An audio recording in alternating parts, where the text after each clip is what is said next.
The Old School is brought to you by Ahart Solutions, which provides school surveys and applied research. More information at ahartsolutions.com.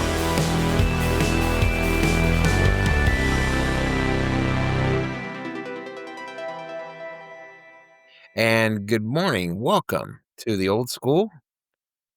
Still in the morning, not the same morning that we usually do it, but we're here nevertheless. Talking at the Old School podcast about the American education system, all the problems, all of the things that's going on, characteristic of the education system, sometimes solutions, insofar as we know the solutions. And we talk about other things as well as we will today. And with me, my very good friend, Dr. Stephen Bourgeois. Good morning, sir. Good morning, Miller. It's good to see you bright and early on a Monday morning. I never thought it would come to this. Well, sometimes life gets in the way. It's not even getting in the way. It's just life happens. And sometimes there's more important things than recording a God blessed podcast. So Yeah, come to think of it, you're right. I'm with what are we you. doing with our life? Yeah. So you were mentioning the education system. Has anything changed for the better since we started this about 4 years ago? I will say that it seems as if there is more conversations being had, at least in the United States, more questions being posed with regards to the impact of technology in the classroom. State of New York becomes the most recent state to ban cell phones within the classroom. Hmm? Now, there's two different ways that this typically happens. Either it is from bell to bell, meaning from the beginning of the day to the end of the day. Some schools who have the money, they buy those fancy schmancy bags that Yeah. that We that can were. only be opened and locked, Hmm? by administrator. And then others do a kind of a lesser form of it where they just don't have it during the course of the class, but they can have it from going to class, or they might have it during lunch. So, but I think on the whole, I think these are positive steps forward. And so I'm not saying that we share any of the credit for doing this, but I can't say that we don't. Yeah, it's sort of suspicious. You think about it. We talk about it here. It happens It happens there. out there. So yeah, I think there are reasons to be optimistic. I think there's still plenty of other things that are going to hell in a handbasket that we can launch onto. But as of right now, with relation to technology, which is something that we frequently occupy our time and our brain matter on, Hmm. I think it could be said that things are improving. So that's encouraging, I guess. I think a great intervention would be for some donor out there or a consortium of donors, if there is such a thing, to put some money into those little packets or packages or whatever, the holders for the cell phones, and maybe disable it. I mean, take it out of play from morning until pickup time because it's a real slippery slope. You can have it during passing periods or lunch. Basically, you have your phone. But that would probably save education as much as anything. I mean, I think it wouldn't be that expensive, but one it, donation, think about the ripple effect. And we're not just talking about student behavior, we're talking about teacher well being, all these things that are connected to that. So, because I've seen it, and you have in certain districts where it becomes a teacher to teacher thing. Right. And that's happening all the time. So, is the teacher going to and some do, some don't. And you ask the kids, they'll tell you which teachers are implementing and which aren't. So it's only as good as your weakest link. And I mean, there are some teachers that do not have the wherewithal to withstand the pressure that kids can often apply as it relates to technology. So if you make it a blanket policy throughout the school, then there's no question the teachers don't have to enter into it. And, granted, we are a podcast that often talks about the efficacy of and the importance of an independent teacher. Yet, in some cases, there is a need for an overriding principle or rule or guideline or what have you. And this is certainly an example of that. Yeah. So that could be a positive thing. I don't know much else. I mean, you can play around with vouchers. I don't know we're about there in Texas. I don't know when it's implemented, but the arguments on both sides will probably re- result in zero difference on the student performance, student well-being, any of that. And I think that's been the case of most interventions.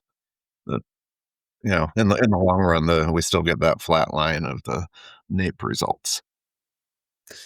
I know it's a hot button political topic, and we typically have a moratorium on any and all political discussion. I will say though, vouchers, private schools, um, charter schools, none of those hold any draw if public schools are better. Right. I mean, they're going to hold some draw on some level, but not nearly what the enticement is nowadays. And so you could do all the whining and complaining about people suggesting charter schools, private schools, what have you, but none of that matters if public schools are better. And, we are a podcast about the public education system. That's the system within which we worked. And so we have some insight into that. And we believe in public education, but I also believe in competition, So we'll have to wait and see how this shakes out and see whether public schools, whether states make the kind of changes necessary to make public schools a better option. Well, as far as I can tell, I haven't heard anything about giving the state exams in these private schools, and the even faith-based schools, which would be eligible, the parents sending their kids there to be eligible for the money. But, if they're, I'm not going to go out there and say anybody should take a test. That's not my, my whole thesis is not to do more testing, but you can sample testing. You don't have to give it to everybody. I'd like to see how the private schools do hold up. I mean, we know how charters do, and there's very little difference. Charter schools are incredibly efficient, with the money they spend per achievement. Um, Well, I and mean, I think a lot of times when you have a discussion about charter schools, people will bring up the worst case scenarios of the worst examples of charter schools. And I would tell you that the worst examples of charter schools are on par, if not a slightly bit better than the worst examples of public schools. And so, I mean, you can cherry pick your argument however you want to, that's right. but to suggest that there's a such thing as a bad charter school and then make that your argument for why we should only be doing public school, well, that's a rather capricious argument. It doesn't stand the test of logic and reasoning. Yeah, I totally agree. And the private schools, that will be new and exciting. But I will say this: this marketplace for education is only going to benefit a certain research firm, AHEART Solutions specifically. Schools now have an incentive now, a big one, to meet the needs of their constituents and find out in ways about culture, all these intangibles, but they need to do it every year, twice a year, with AHEART Solutions. But it's only going to help. I mean, it's actually a wonderful idea. I recommend every state do anything to compete and create more stress, because the stress is what we work with here. Indeed. It's what we're known for. It's what we do. Yeah, we cause So, stress. yeah. We don't feel stress, we cause it. Now, this is not as fascinating as this topic is, and although we've talked about it before, this is not the topic of the day. It isn't. I've been putting off talking about our topic for the day. Um, and I see what you did there. Okay, yeah, very yeah. good. And actually, when I suggested it, I wrote, you wondered, what are we going to do this week? And instead of being snarky, I was real snarky. I just said procrastination. And of course, you interpreted that as I'm lazy and I don't want to give you a topic. I'll get back to you on that. But it was something I've been thinking about a lot, and I thought, why? What if Ross and I were to talk about procrastination? And How often do you do it?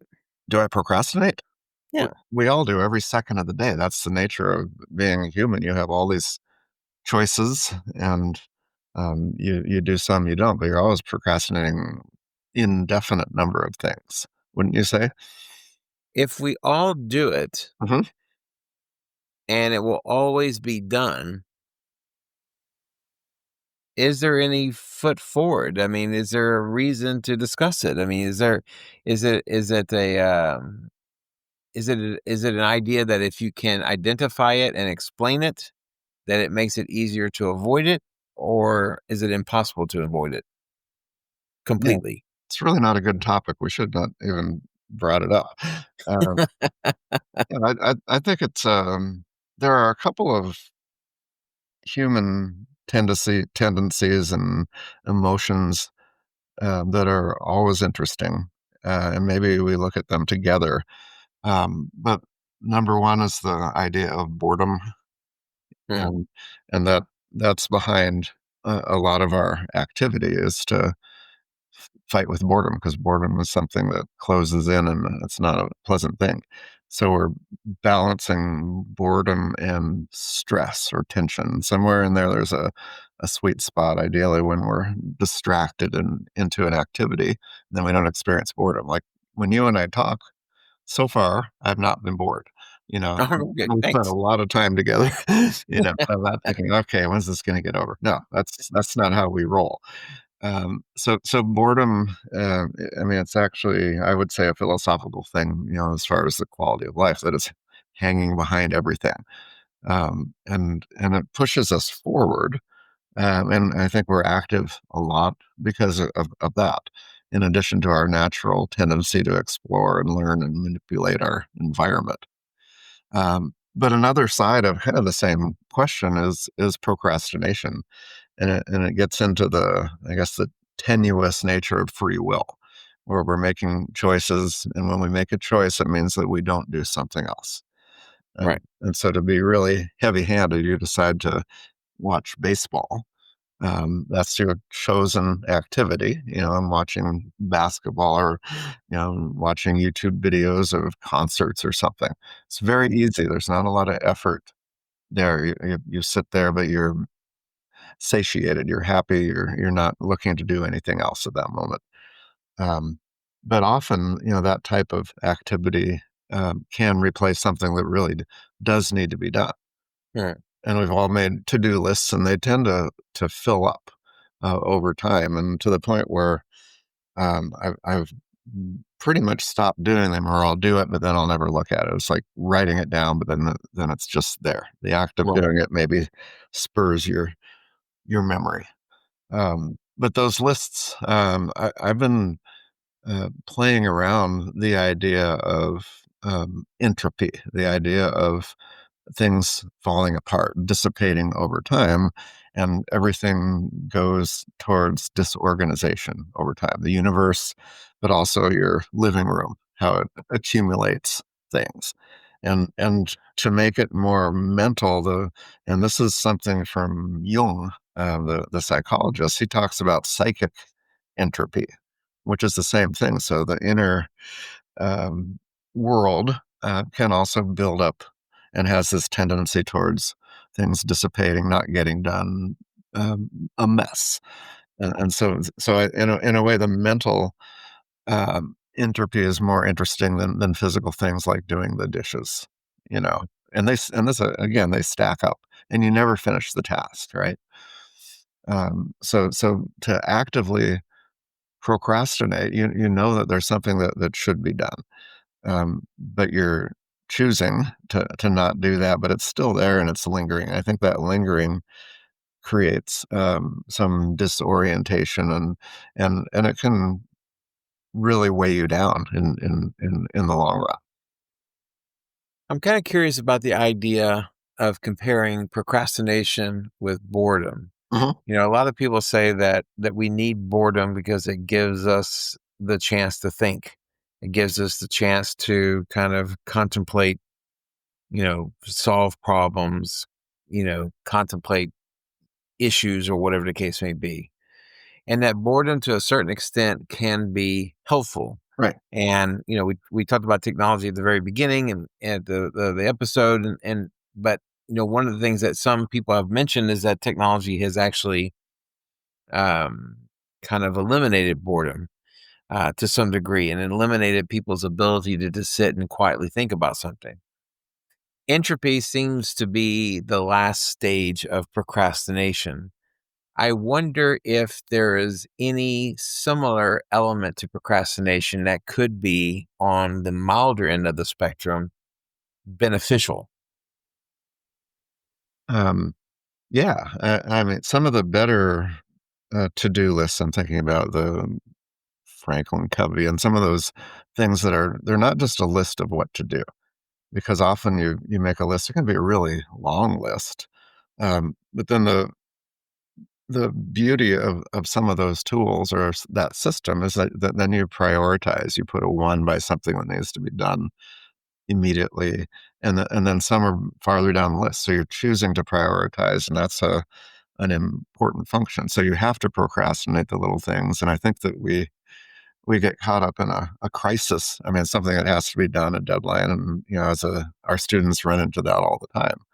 So you're kind of living hand to mouth, you know, doing the crisis, and then those other things build up and continue, and then they've been put in that box, giving it a 3 or a 4, and that means that it may never get done until a deadline pops up. And so I've always mentioned to my kids when they're doing staying up really late completing a paper or something, and I say, "Well, that was just assigned yesterday, right?" And they kind of laugh. "No, we've had this for about 2 weeks, but those other things jump ahead." And so there's never any feel of rest because you have these longer term things that you can put off. So we do, and it's just human nature that the thing that's due right now we're gonna work on, or and this is where you get into trouble. The things that are more comfortable and easy, So if you have a long list of relatively important things to get done, and you're looking at your cell phone, I think you're absolutely right. That is it's taking away boredom, but it's not relieving entropy. I mean, it's actually assisting with the entropy, as opposed to the term is neg entropy, NEG entropy, where you're active and you're fighting against the entropy. And that's, I guess, where I would like to take this, personally, and as maybe a recommendation to students and to everybody, is there are ways to fight it. Um, but that list never goes away, and so I I think it's worth looking at it. And then what are you doing to get rid of boredom? You have a perfectly good to-do list to do that, but you're choosing to leave that and stare at the phone, watch YouTube, that type of thing. Uh, So Gesundheit, Herr Miller. That was our thank pause you. because Mr. Miller sneezed twice. Thanks. Um, so procrastination at its most beneficial is kind of like a triage. It's mainly meant to kind of order the things that we have to do from most important to least important, and therefore it provides some relief from the least important things, at least temporarily. But it's simply a means by which to classify the things that we have to do. At its worst, I guess it's a byproduct of stress. Someone wants to find stress as having to do something but not knowing how to do it. And so not knowing how to do it, that leads to the procrastination, which then just kind of compounds everything, and you end up in a state of questionable mental acuity, as it were. I mean, you find yourself really fighting it. So, yeah, now you got me coughing. Imagine an artist who has this vision of some pretty big works, and but not having the time to do it. Hmm. And I mean, this is actually my issue in a lot of ways. Is is that with our work, in my case, business, it's relatively easy to do that type of work. And I have a rule where if anything related to business, I'll finish it immediately. It's always at the top, and Mm, I can answer an email right away or even deliver something. I'll do it, and that creates more time for the bigger picture. But I think it's easy to get caught up in all these day-to-day tasks, and then the real important things, and everybody has different important things, but spending time with your family, in my part, being at the piano, writing, practicing, thinking about the deeper questions of life, which you need time for that. mm. And so the little details, inconsequential in many ways, kind of choke out creativity and longer term thinking. So how do you then, we're talking about these are kind of, we, you know, someone once said that philosophizing is not navel gazing. It's about trying to create a plan of action. And so if you're going to treat procrastination philosophically, then how do you make it something actionable? It seems kind of antithetical to suggest that you can make actionable procrastination, which seems to suggest the absence of action. But Mhm. how do you make something like that something you could teach or something you could train or something you can instruct others to incorporate and internalize? It's really hard to prioritize and follow through. But if it is a priority, you should schedule it. Schedule whatever you're doing. We're very good at scheduling meetings, and if I have a meeting, just like today, I'm going to be there on time, and I'm going to Right. do the meeting, and so I don't see any reason, why I couldn't send myself an invitation to practice the piano for 2 hours, or write a piece of music, or read some German philosophy without interruption. And Right. so interruption is a problem with these other things as well. So that time would need to be sacred. But it's also part about getting older, because these choices become much more consequential when you don't have as much time. Right. And so you could put off, doing all of these things inevitably, um, you know, for eternity in a sense. Um, but it and the idea of entropy is the thing. I mean, it's really, like dying slowly. Things get unorganized over time. Your body breaks down, your mind breaks down. You go back to kind of a childlike state.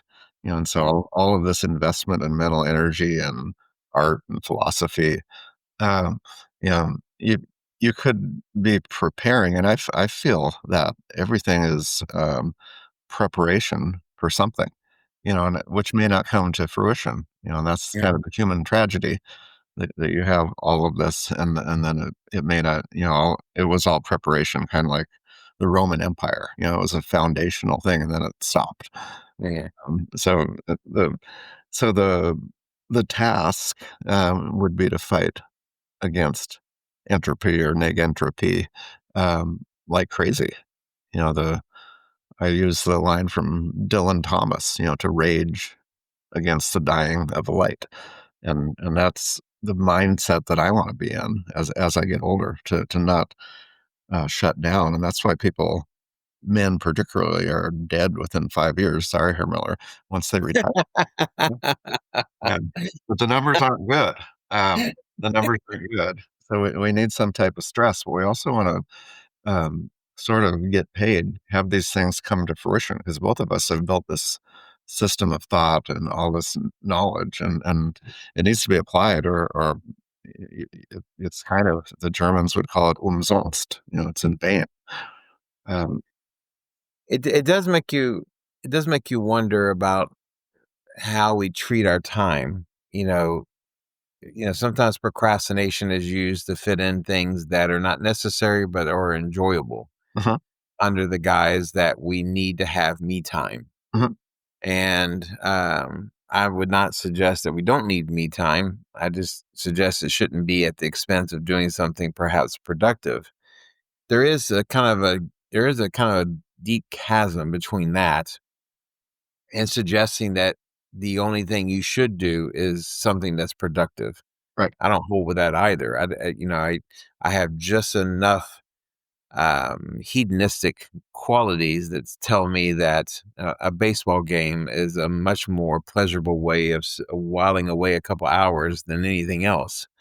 So it comes from a place where I say that, leisure time is good, but we seem to be in a phase where leisure time is taken prominence over productivity, over work. Mhm. And so I wonder if, you know, part of teaching people how to avoid entropy is not just about teaching them how to productively use procrastination, but also to suggest what procrastination should not be. Um, I don't know if that makes any sense or not. My wife always teases me that in my downtime, I still seem to be learning something Mhm. because I'm constantly doing something. Uh, but I seldom do anything outside of a baseball game.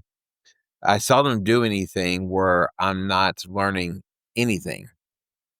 And part of that is for other things, as you don't want your brain to rot, and you don't want to be in a stage where, you're only 80 and you're wearing diapers and eating jello and Good lord. just so what you hope is that you hope that you're able to, even at this period of my life when I'm retired, and I quote unquote technically don't have anything of an occupational sense to do, that there's still things that you should try to accomplish and you should try to set a schedule to do things. um does any of that make sense? It does. I mean, we're still fighting with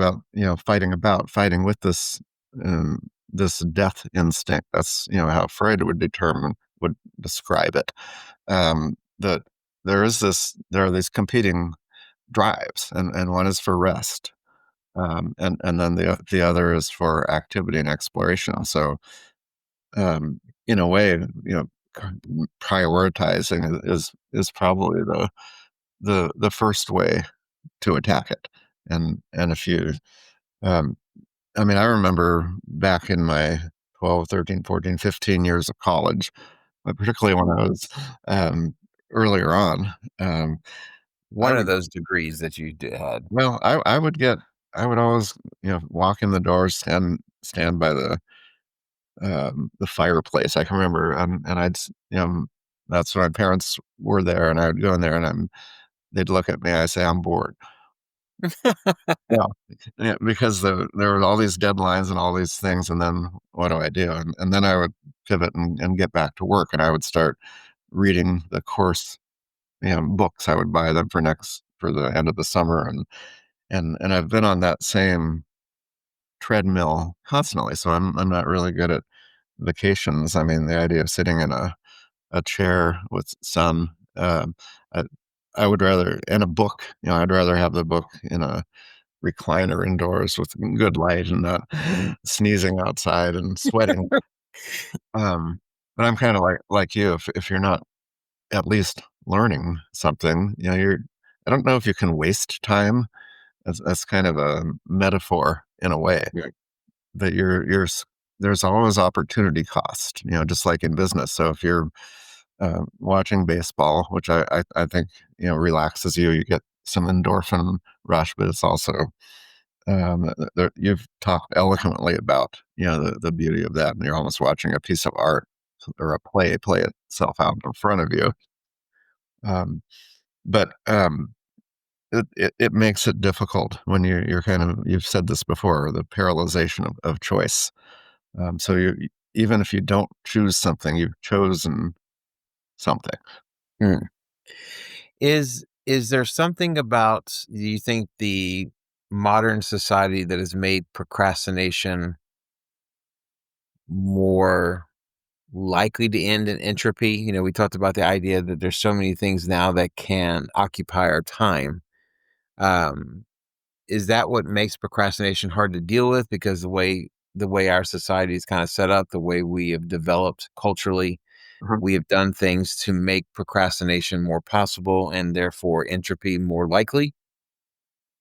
Well, I initially thought about this. In fact, when I wrote my dissertation, there's a lot of content that didn't make it into that 400-page paper. Uh, and a lot of that was on this idea of entropy and psychic entropy. But I was thinking of it in terms of quality motivation, where there's this miscommunication because there's an extrinsic, a reward, something that drives you.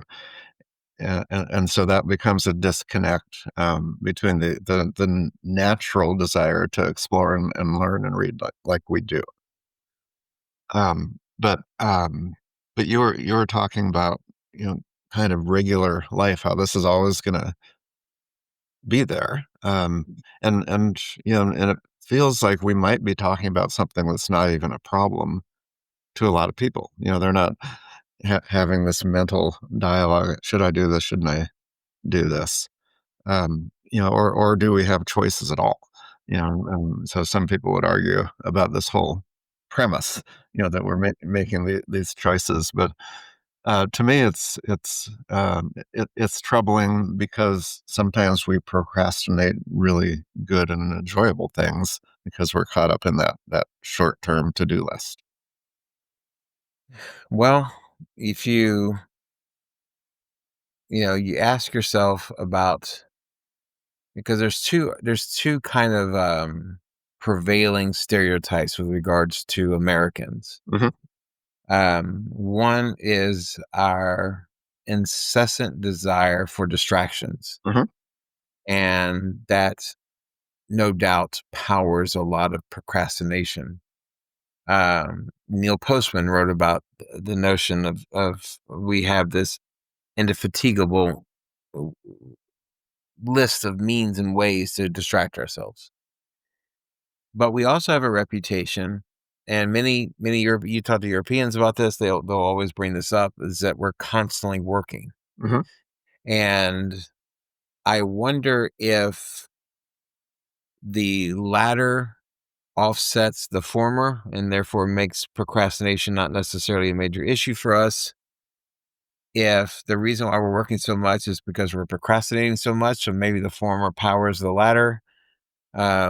It at the risk of turning this into a chicken or an egg kind of conversation, I do wonder if those two elements of our kind of culture, as other people see it, is not somehow related or one powers the other.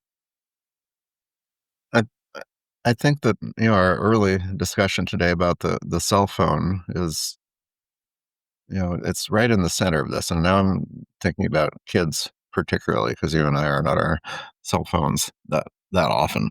Mm, Um, but not just that there are distractions, there are games, there's the social media feed, all of that, and giving these little blips of endorphin rush throughout, but also these notifications that give you sort of this feeling of self-important. Oh, I got to get this. I'm on the big board. I have to uh, yeah. address this. And then you have games they're designed to keep you on that screen. Actually, also social media, that's what it does. It's And then, insidious to be. I mean, and oh yeah.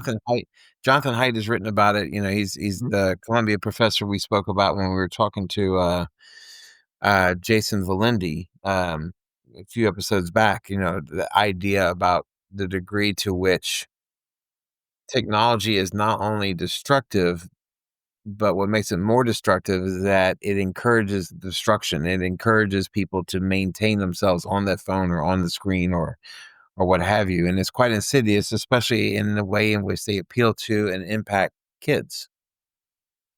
Yeah, and we haven't even talked about AI, and I think that people are kind of holding AI in their pocket. They haven't really embraced it to the point. I mean, the capacity is there. If you have Twitter or X, Yeah. as it's called, Mhm. you have Grok, you have the AI, which is really impressive and really fast. It's Right. like having Marshall McLuhan right here, but probably better. It could probably give you more Marshall McLuhan than Marshall McLuhan could. Yes. So you have this immediate answer to anything. um, and technically you can speak into it. Um, and so if you're having some discussion and you don't have the energy to do your research, you can just have your phone talk to your friend. Well, here's Yeah. my answer. You know, so all of this has very little will and very little energy expended. That same tool can be used to incredible advantage. Particularly in business and all kinds of other things. But it's going to become more of a draw from that attention, than the social media, than the games, Mhm. because everything is going to become so easy. So yeah, so I think the procrastination is something that's hanging behind a lot of this, and we're going to see it develop so quickly, and I don't know what we can do with our kids, except some of our I think more valuable classes are those advanced placement classes. Very difficult, and students give into it and say, "Okay, I'm going to do this study. I'm going to make my note cards," and they buy in, and that's going to pay dividends. So I think we need something that challenges them, and a lot of those really successful teachers, yourself included, have them do some things that are away from the screen. I mean, physically making note cards, studying, but it's more than rigor. It's a discipline, and that would be what's called for, because you have this procrastination, boredom behind it that could take up a good portion of somebody's life. I was thinking about you're talking about the notion of conversations done with AI, and Mhm, I remember some time ago, Joaquin Phoenix was in a film called Her, mhm, I think is what it was called, and it was basically his relationship with this disembodied voice that in reality belonged to Scarlett Johansson. And if you're going to sit there and have a relationship with a disembodied voice, Scarlett Johansson is as good of a choice as any. But but the idea of the movie kind of portrays, as I understand it, because I didn't see the movie. I know about it, but I didn't see it. So I could be wrong. I want to just go ahead and throw that out there from the get go. But there's this kind of sad quality to Joaquin Phoenix's mhm, character, because he's sitting there having this interaction with his computer. He's not having real interaction. Um, mm, and then recently, I've been seeing these commercials of people having conversations, everything from how do I solve this problem at work to like mental health questions. And you're just mhm, sitting yeah, there talking to for these sure. computers. And there's not only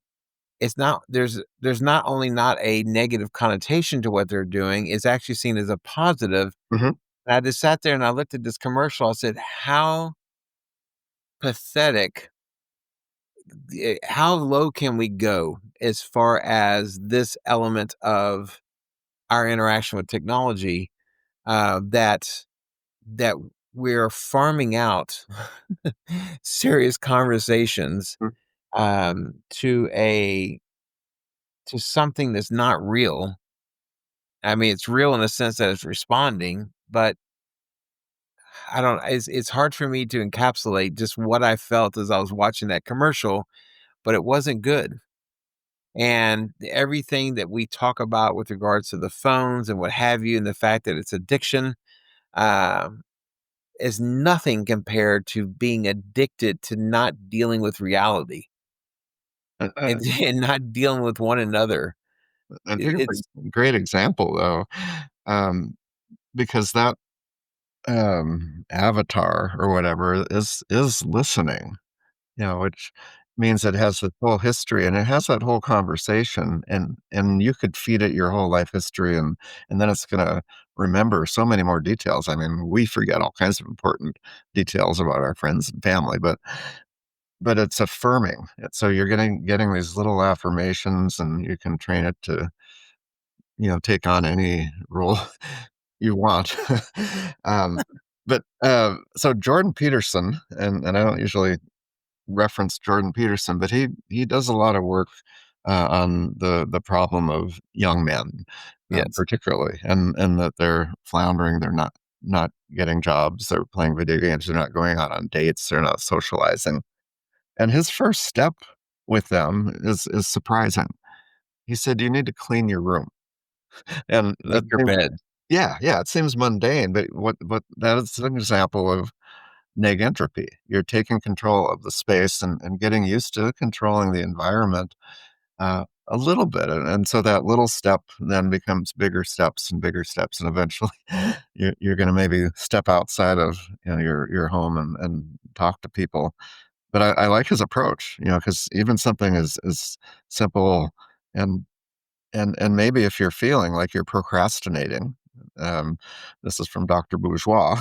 Yeah, clean your room, do the dishes, do something to fight the entropy, and that'll help with your procrastination, and it might get you out to talk to humans. I don't know.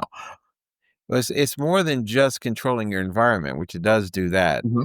but it's also about controlling your schedule. Hmm. As far as Right. like, the kind of the things that you set out to do on a daily basis, that it by doing that first thing in the morning, it sets you on a path. There used to be talking about commercials. So there used to be a commercial where um, you know, two people walk into an office. One of them grabs a donut from the donut box that's available, and then they sit down, and then they stay seated, and then they're miserable, and then they stumble home, and they lay on a couch.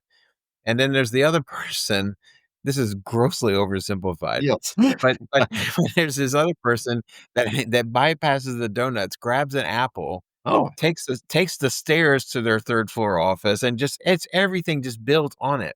Uh-huh. And as oversimplistic as that message is, there is something to the idea that what we start out doing, we continue doing. Hmm. And so if you start out in a mindset of productivity, if you start out in a mindset of accomplishing things, then you certainly have a better chance of continually accomplishing things as opposed to ending up on the couch watching YouTube, for instance.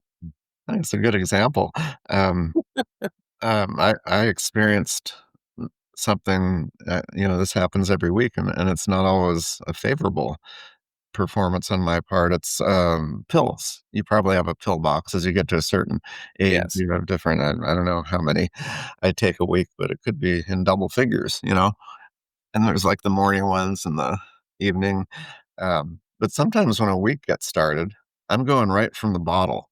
They're in the medicine cabinet. I'll take the next one because I don't want to spend the 5 or 7 minutes setting up the pill box. So I'm procrastinating.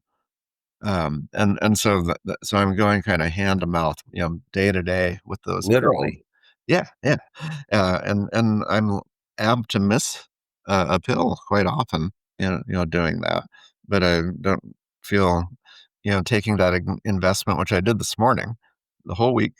So it, Okay. it took me about 6 minutes. But then there's that sense of accomplishment. Maybe that's why I'm in such a relatively good mood. I'm not grumpy. You don't usually see me like this. Um, but the pillbox is also entropy, so it's taking actual steps, and I don't think, well, anybody who's going right to the pill bottle, you need to think about what that choice really means. I like the idea of raging. Mhm. I heard one person one time said they were rage cleaning. Yeah, That seems to take it in because the idea of rage cleaning means that you are reacting to something else, and instead of dealing with it, you clean instead. And that's probably a better way of dealing with it because you're actually being productive. You're actually doing something that is probably on your list of things to do anyway. But I like the idea of fighting mhm, with every fiber mhm, the notion of just fighting against the stage of sitting in a chair drooling on yourself. right, And so the idea of and I made fun of YouTube earlier, but God bless it. There's so right, many cool documentaries on YouTube. yeah, There's so many I mean, you could spend your entire day on YouTube, and you can be a much more knowledgeable individual. Now, because you spend all day on YouTube, you can't do anything with that knowledge, but at least you will have that knowledge the next time you decide to use it. And so, I mean, that's even for the person who's conscientious about what they do, there's still distractions out there. There's Oh, still yeah, so many. temptations out there. Yeah, I mean, we used to think that television was a distraction. That's a baby distraction, Yeah. very, very small. But yeah, we're fighting for our lives in a way. This dissipation of energy, and we're trying to create organization out of that Mm, every day, every moment. So I do think about this all the time, but I'm not like this perfect example because I'll sit and follow the clickbait, which takes mm, so little energy, and then you watch something else and something else. Takes a lot more will. Takes a lot of will if you think about it to pick up a book, physical book, and read it. You know, mm, you're, and I think that that's been trained out of our kids to some extent, because that takes a discipline and a longer term, and this is kind of a short term, long term argument, mm. but it's hard, really hard to read a book, and I bet it's painful to a lot of kids. It's just like taking the remote away from them or the mouse. Yeah. They're sitting there. They don't like watching anybody use a mouse either. It's like, what am I doing in this version of hell? It's yeah, I don't think anybody is immune Mhm. to the trappings of you know of what's around. I just worry about adults. They have a fully functional, for the most part, frontal cortex. I mean, they have the ability to kind of understand cause and effect. I do worry about the kiddos though. So like my daughter who's 10, she gets only a certain amount of screen time a day, and after that she's not allowed any more screen time. And the the thing that I struggle with her is that she used to watch these shorts, and I basically told her she wasn't allowed to watch shorts anymore. If she wanted to watch something on like YouTube, or she wanted to do something like that, she had to watch a kind of a program or a show. I mean, and because it just it's about training intellectual stamina. And that's why picking up a book is so hard, because everything else that we're ingesting Yeah. is not nearly as static. Uh, and, it makes books even harder to be able to digest and to use and to kind of focus on. And so I think you're right. I think it's even for us who are both of us who are committed readers and have been our entire lives. It's it's shocking, and it's something you have to purposely think about to make happen, to sit there and pick up a book and start reading. Yeah. So potentially anytime you're watching short videos of any, that it becomes a procrastination. Uh, in a way. I mean, TikTok, I don't have it, but I know that they're real engaging, really short. It's always Yes. video, Yeah. and then it's over and you laugh at it and then you move on. Yeah. Yeah, so To this is another the one. yeah, so it's a cumulative effect. Um, and it's weakening the will, which we've talked a lot about. Yeah. Um, and that's the fight. But maybe we're problematizing something that people don't consider a problem, and I see it sort of as this essential. It's making us less human, where we are now, and I think we're in the infancy of it. So it's more frightening than the robots physically taking over and eating us. This is mental, and it's just getting started.